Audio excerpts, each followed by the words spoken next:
और इसी बीच एक बड़ी खबर है, तेहरान में ईरान और पाकिस्तान के बीच कूटनीतिक हलचल तेज हो गई है। पाकिस्तान के आर्मी चीफ आसिम मुनीर की मौजूदगी में पहली बैठक खत्म हो गई। सूत्रों के मुताबिक आज अमेरिका से जुड़े हुए संदेश और क्षेत्रीय सुरक्षा पर अहम चर्चा होने की भी उम्मीद है। आसिम मुनीर की मौजूदगी में बैठक हुई, सबकी निगाहें क्या ये बातचीत कामयाब होगी। और ईरान के साथ बातचीत की पहल के बीच डोनाल्ड ट्रंप ने एक बार फिर से मिडिल ईस्ट में अपनी सैन्य मौजूदगी बढ़ाने का आदेश दिया, जिससे अरब की खाड़ियों में एक बार फिर से तनाव का माहौल है। एक ओर ईरान से दूसरे दौर की शांति वार्ता की कोशिशें जारी हैं, तो वहीं दूसरी ओर ट्रंप प्रशासन ने मिडिल ईस्ट में अतिरिक्त सैनिक भेजने का फैसला किया है।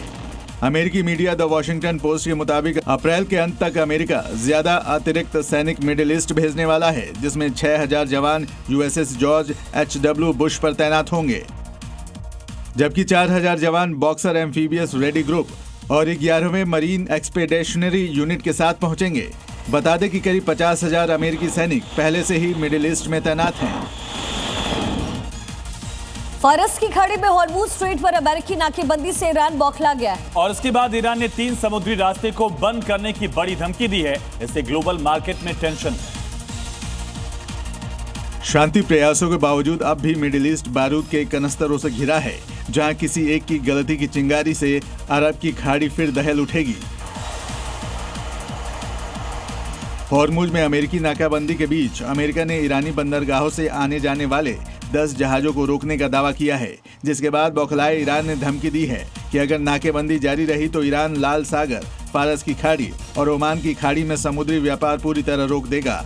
IRGC ने जोर देकर कहा है कि ईरानी सेना अपनी संप्रभुता की हिफाजत के लिए किसी भी हद तक जाने को तैयार है। एक बड़ी खबर है, धर्मांतरण केस को लेकर मंत्री नीतीश राणे का बड़ा बयान सामने आया। इनकी आका पाकिस्तान में ही नीतीश राणे ने कहा है, देश में गजवाए हिंद की साजिश है।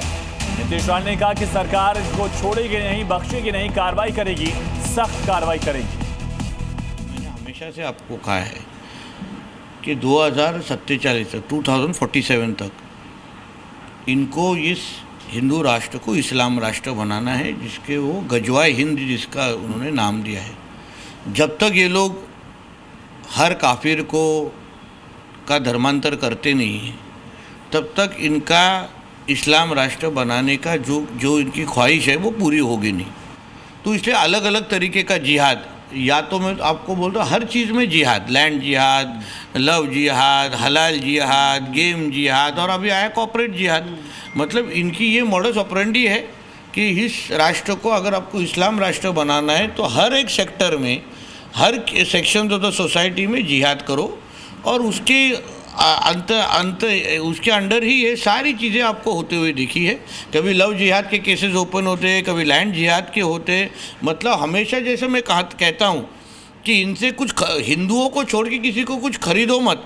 तो अभी ये भी बोलने का वक्त आ गया है शायद कि हिंदुओं को छोड़ के किसी को नौकरी पे भी मत रखो, क्योंकि जहाँ भी जाके अगर जिहाद ही करना है तो फिर कल नौकरी में भी रख के अगर देश के, भारत देश के विरुद्ध अगर ये सब चीज़ें कर रहे होंगे तो फिर हम सभी को इसके बारे में सतर्क रहना पड़ेगा।